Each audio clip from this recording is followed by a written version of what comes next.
Yeah. Okay, we're live from the Robert E. Lee statue with Dedrin, who's from the South, and he's on a statue tour right now. Absolutely. So why are you going on the statue tour? So I'm going around just honestly to kind of have to, like we're doing, to kind of converse and see for myself kind of a, not to say ground zero, but to kind of get a real sense of, what the people around are actually conversing about, right? You see things on Facebook, see things online. Sure. There's one narrative that, everybody gets. We're kind of having a conversation like we're having now. Right, I want to not only do that, but kind of see for myself, kind of like I share, I've grown up around these monuments and these statues all my life. And a lot of times, you don't want to take it for granted that these things are here. Right. But I think, given the things that happen in Charlottesville, like I talked about with Durham, Sure. My alma mater, UNC Chapel Hill, is addressing these statues. So it's part of a bigger conversation. Right. So in a real sense, just to be able to come here and, get that perspective and, not only to see it for myself, but also, see what my part of that conversation. What do you think is the power behind these statues? I think for these, it's relative. I think it is perspective. Like for me, I think that these statues don't have any more power than we as a people give them. Kind of like we talked about, as far as Robert E. Lee and his legacy and what that means positively or his grievances. Right. That is history. That's immutable. Right. So how we as the people in the present and how we for future generations either perpetuate or align or ignore what's happened and what this statue represents to stand in the middle of a city, right up the street from a prestigious university. Right. To have his name and the names of people like that on there. It is perspective, and I think like we talked about, it's been a conversation that's been coming for some time, but I think from there it's really been a long time coming. So now that it's out and able to have it kind of in open air, just like we're doing. Yeah, now, that's right. I think it's kind of a good opportunity. And you were saying he was saying in his hometown they have a statue, and can you bust that picture out? We can probably hold it right up to the phone. Oh yeah. Let's see if we can show you. I'm saying let's add more to the statues. Yeah.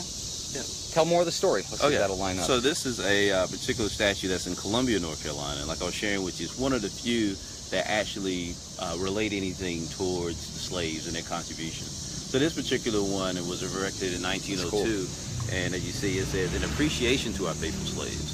So me, and again, I've grown up seeing the statue all my life, and I think that's kind of part of that unwritten rule and conversation that's been passed down, at least from my parents to my grandparents and great-grandparents from there. Yeah. Like, there's lines you just don't cross. We can get along where, we're to a certain point, that we're cordial. And it's kind of like an uneasy cordialness. It's something along that line. Sure, so. like a caste system. Right, almost. right, exactly.